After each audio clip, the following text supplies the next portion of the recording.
Friends, आज की कहानी है मेहंदी किसके नाम की भाग 8।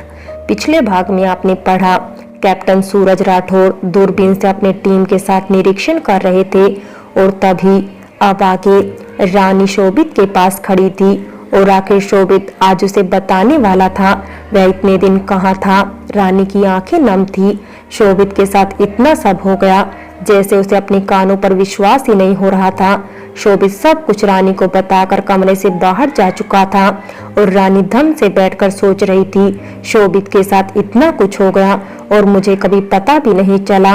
इधर लद्दाख में कैप्टन सूरज राठौर के साथ साथ बाकी आर्मी ऑफिसर्स भी उस दर्दनाक मंजर को देखकर इमोशनल से हो चुके थे। कैप्टन राठौर के साथ साथ आर्मी के जवान बाकी आर्मी ऑफिसर्स को उस मलबे से सुरक्षित बाहर निकालने का प्रयास कर रहे थे, जो भी थोड़ी देर पहले ही धमाके से मलबे में तब्दील हो चुका था। चूंकि एक माइनर धमाका था इसलिए किसी को हानि तो नहीं हुई, पर हाँ सबको समझ आ चुका था इस अटैक का मतलब था आतंकी उनके ऑपरेशन से बौखलाए हुए हैं और यह एक प्रकार से उन सब के लिए चेतावनी थी। रानी को सोचते सोचते दिन से रात हो गई। वह शोभित का बेसब्री से इंतजार कर रही थी। सुबह शोभित ने जो बताया वह सुनकर वह डिस्टर्ब थी और वह जानती थी जब वह सुनकर इतनी डिस्टर्ब है तो शोभित पर क्या बीती है जिसने यह सब झेला है। रात के एग्जैक्ट 11 बज रहे थे। शोभित का इंतजार करते करते रानी को काफी देर हो गई और तभी वह कुछ देर पहले शोभित के साथ हुई बातों को याद करने लगी। फ्लैशबैक में रानिया शोभित के कई बार टालने के बावजूद इस जिद पर अड़ गई थी कि उसे जानना है आखिर ऐसी क्या वजह थी जो वह शख्स जो उसे प्यार और शादी के सपने दिखा गया वह उसे बीच रास्ते में छोड़कर चला गया। उसने क्यों एक बार भी नहीं सोचा उसके जाने के बाद उसका क्या होगा। रानी की आंखें शोभित से सवाल करते समय नम हो चुकी थी। वह बड़ी मुश्किल से अपने आंसू को संभाल पा रही थी। शोभित ने अब जब रानी को इस हालत में देखा तो उसने उसके कंधे पर हाथ रख दिए। रानी ने उसका हाथ दूर झटक दिया और कहा, मुझे ना तुमसे कोई झूठी सहानुभूति चाहिए और ना ही झूठा प्यार। और यह कहते हुए रानी उठकर जाने लगी कि शोभित की आवाज उसके कानों में पड़ी, अगर तुम्हें मेरा प्यार दोनों झूठे लगते हैं तो क्यों हो तुम मेरे साथ में। तुम्हें तो सूरज के साथ होना चाहिए था। सूरज का जिक्र सुन रानी एक पल को तो खामोश सी हो गई। फिर उसने शोभित की आंखों में देखते हुए कहा, क्योंकि मेरा प्यार तुम्हारे लिए झूठा नहीं है, बस इसीलिए तुम्हारे साथ हूँ, सूरज के नहीं। रानी ने इस बात को इतनी जोर देकर कहा कि शोभित ने बिना सोचे समझे रानी को गले से लगा लिया और फिर उसे बेड पर बैठाकर खुद उसके पैरों के पास नीचे बैठकर और फिर उसके पैरों में अपना सर रखते हुए बोल पड़ा, मैं बहुत खुश था, इनफैक्ट पूरी फैमिली खुश थी। मुझे मेरा प्यार तो एक समझदार जानी पहचानी बहू मिल रही थी। पर पता है रानी, यह कहते हुए शोभित एक पल को खामोश सा हो जाता है।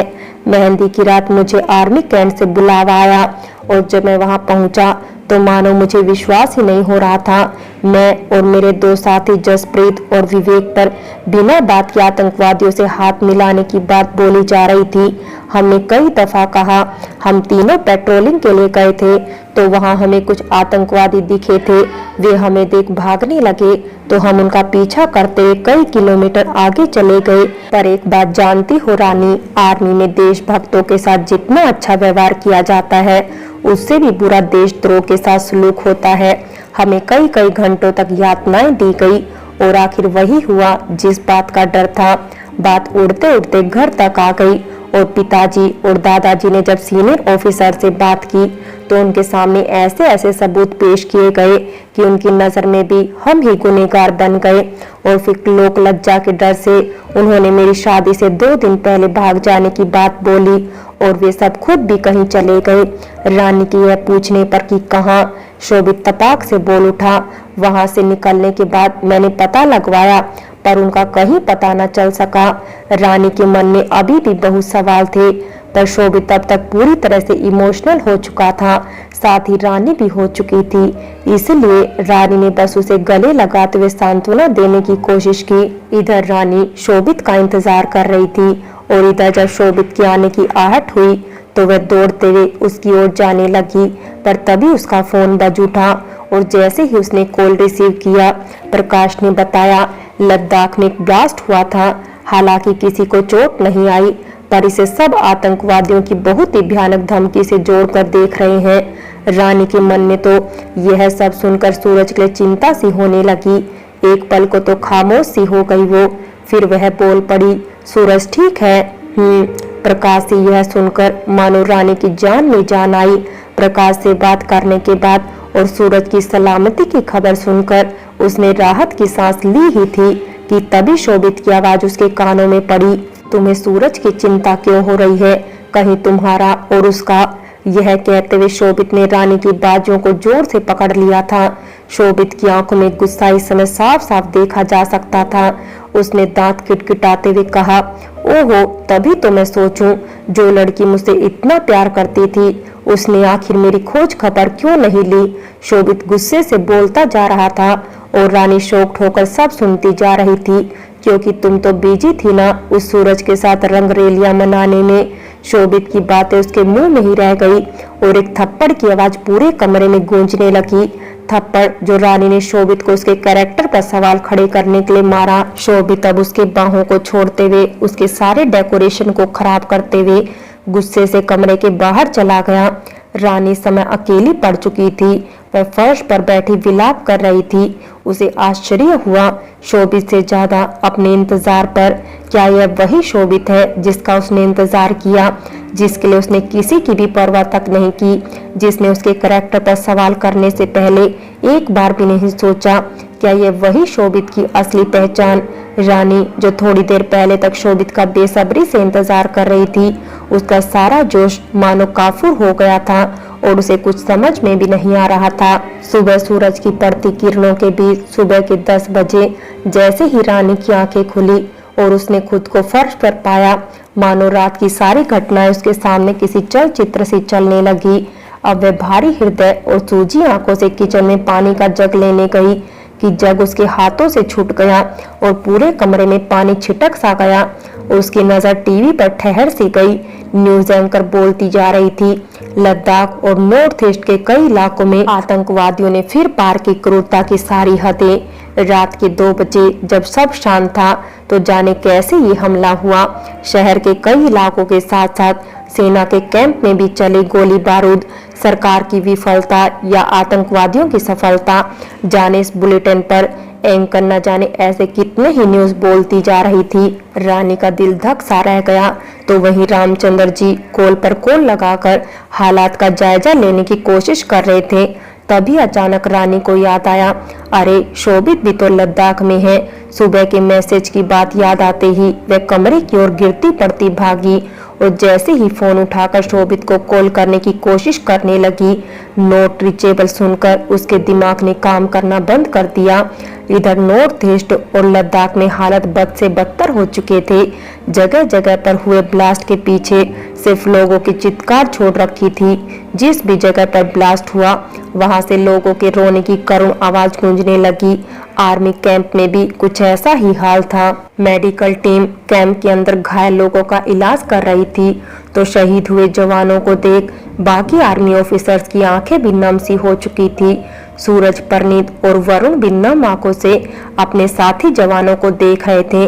कल रात ये तीनों ही पेट्रोलिंग के लिए गए थे और इनके साथ गए कुछ और जवान भी सुरक्षित बचे थे, वरना उस समय जो भी कैंप में थे उनमें से कोई घायल था, कोई शहीद हो चुका था।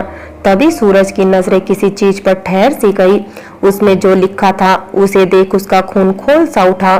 फौरन ऑपरेशन हंटर को बंद कर दो और अभी तो ये ट्रेलर है, लाशें गिरनी अभी बाकी है। इस धमकी भरे संदेश को पढ़कर सूरज जैसे ही ब्रिगेडियर सर के पास गया, इधर फौरन 1 घंटे के अंदर दिल्ली में हाई अलर्ट की एक टीम इंक्वायरी के लिए बैठ गई। इधर मीटिंग पर मीटिंग चलती रही। देश के कई इलाकों और खासकर लद्दाख और नॉर्थ ईस्ट में खतरे के बादल मंडराने लगे तो वहीं न्यूज चैनलों में टीआरपी का खेल शुरू हो गया। रानी की चिंता के मारे माथे से पसीने की बूंदें झलक रही थी। उसे समझ में नहीं आ रहा था क्या किया जाए। तभी उसका फोन बज उठा। शोभित का कॉल देखकर वह एक ही सांस में सब बोल गई। वह भी एग्जैक्ट है कहाँ? क्या वह सच में लद्दाख में ही है, जैसा कि कुछ देर पहले ही उसने मैसेज कर बताया था? रानी की बातों में अपने लिए चिंता देख शोभित को यकीन हो चला रानी सिर्फ उसकी है। पहले तो उसने रानी को रिलैक्स रहने के लिए बोला, फिर एक ठंडी आ लेते हुए कहा, हाँ, किसी काम से उसे लद्दाख जाना था, पर तभी हमले के बारे में सुनकर उसने अपना इरादा बदल दिया। फिलहाल वह रास्ते में ही है और कुछ देर बाद ही वह घर पहुंच जाएगा। तो वह मैसेज रानी ने आश्चर्य होकर पूछा तो शोभित ने ऑटो करेक्ट की बात कह इस बात को यही टाल दिया। इधर लद्दाख में हालत बद से बदतर होते जा रहे थे। सूरज राठौर और उसकी टीम ने आतंकवादियों से लोहा लेने की मानो ठान ली थी। वे जानते थे इसकी क्या गारंटी है, अगर आर्मी ने ऑपरेशन रद्द कर दिया तो आतंकवादी पीछे लौट जाएंगे, बल्कि उनका आत्मविश्वास और बढ़ जाएगा।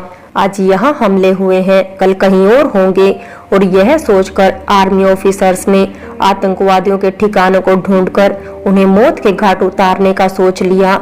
अब सब रणनीति बन चुकी थी। सूरज और उसकी टीम तैयार थी। उन्हें खबर मिली थी कि लद्दाख के पहाड़ी इलाकों में कुछ आतंकवादी देखे गए हैं और रात के अंधेरे में बिना मीडिया या किसी को भी कोई भनक पड़े आर्मी तैयार थी। इधर आतंकवादी बेसब्री से अपनी नजरें टीवी पर गड़ाए हुए थे कि आखिर सरकार और आर्मी उनके खिलाफ क्या एक्शन लेती है या क्या फैसला निकलता है। पर उन्होंने तो इस बात को सोचा भी नहीं था कि जो अब होने वाला था। आर्मी ने उन्हें चारों तरफ से घेर लिया था और ताबड़तोड़ गोली बारिश की आतिशबाजी होने लगी। आतंकवादी अचानक हुए इस हमले से हिल तो जरूर गए थे, पर थे तो वे भी टेंडर आतंकवादी। इतनी आसानी से हार कहाँ मानते। उन्होंने भी आर्मी ऑफिसर्स पर गोली बारूद बरसाने शुरू कर दिए। दोनों तरफ से गोली बारूद की बरसात होने लगी। जहां बहुत से आतंकवादी मारे गए तो आर्मी ऑफिसर्स में भी देश के लिए वीर जवान शहीद हो रहे थे। इस समय कैप्टन सूरज राठौर ने सूझबूझ से काम लेने की रणनीति अपनाई और सबसे पहले तो वह कोशिश कर रहा था आर्मी का ज्यादा नुकसान ना हो और आतंकवादियों का खात्मा हो जाए। और यही सोचकर फिर से जब गोली बारूद की बरसात होने लगी, देखते ही देखते सूरज और आर्मी ऑफिसर्स ने वहां पर मौजूद सारे आतंकवादियों को खत्म कर दिया। शहर में जितने भी आतंकवादी थे उन्हें भी मार गिराया गया और देखते ही देखते एक रात में पूरे इलाके से आतंकवादियों को खदेड़ दिया गया। सुबह के न्यूज चैनलों में ब्रेकिंग न्यूज चल रही थी जिसमें शहीद हुए जवानों के शहादत पर श्रद्धांजलि तो आर्मी के तारीफों के पुल बांधे जा रहे थे। साथ ही सूरज की आतंकवादियों के खिलाफ मोर्चा संभालने के लिए तारीफ में किसी के मुंह नहीं थक रहे थे। रानी के परिवार वालों को भी सूरज के लिए खुशी हो रही थी तो चाय छानती रानी भी सूरज को सही सलामत देख और आर्मी ऑफिसर्स के लिए गर्व की अनुभूति हो रही थी। पर इधर जब शोभित ने रानी की मुस्कुराहट देखी तो वह गुस्से में अपनी मुट्ठी भींचते हुए रानी को घूरकर देखते हुए वहां से चला गया। शोभित छत पर था, वह गुस्से से आग बबूला हुआ जा रहा था। इस समय वह किसी के साथ कॉल पर था और वह सामने वाले पर भड़कते हुए कह रहा था, आखिर आर्मी वहां तक पहुंची कैसे? धमाकों के स्थान पर सूरज की तारीफों के पुल, जबकि मुझे सूरज की लाश चाहिए थी। 1 मिनट रुको, चीफ का कॉल आ रहा है। यह कहकर उसने कॉल कट कर अब दूसरी कॉल रिसीव ही की थी कि सामने से चीफ उस पर बुरी तरह से भड़का हुआ था। ये थी तुम्हारी रणनीति, जानते हो ना ऑपरेशन हंटर क्या है? फिर भी इंडियन आर्मी एक रात में हीरो बन गई और तुम क्या बने? चीफ ने इस बात को ऐसे कहा जैसे वह उसके पुराने घाव को कुरेद रहा हो। 1 मिनट, इंडियन आर्मी का बहुत मन है ना ऑपरेशंस के। अब ऐसा धमाका होगा, ना ये ऑपरेशन ठीक होगा और ना ही किसी सर्जरी के। इसी के साथ एक खूंखार हंसी और शोभित को अपनी सफाई में कुछ बोलने का मौका दिए बिना चीफ ने कॉल कट कर दिया। शोभित फोन पकड़े पकड़े सोच रहा था अब की बार चीफ करने क्या वाले हैं, पर तभी रानी की आवाज उसके कानों में पड़ी। किससे बातें कर रहे थे शोभित? शोभित यह सुनकर सक पका गया और सोचने लगा कहीं इसने कुछ सुन तो नहीं लिया। तुम्ही से कह रही हूँ शोभित। शोभित को खोए देखकर रानी ने दोबारा से कहा तो शोभित बोल उठा, वो मैं। अब शोभित कुछ कहता कि नीचे से शोरगुल की आवाज सुनकर रानी भागते हुए नीचे आई और अब जैसे ही उसकी नजर सामने पड़ी वह दंग सी रह गई। फ्रेंड्स, बाकी की कहानी अगले भाग में देखें और अगर कहानी अच्छी लगी हो तो लाइक करें, शेयर करें और प्यार भरी कहानी चैनल को सब्सक्राइब करें।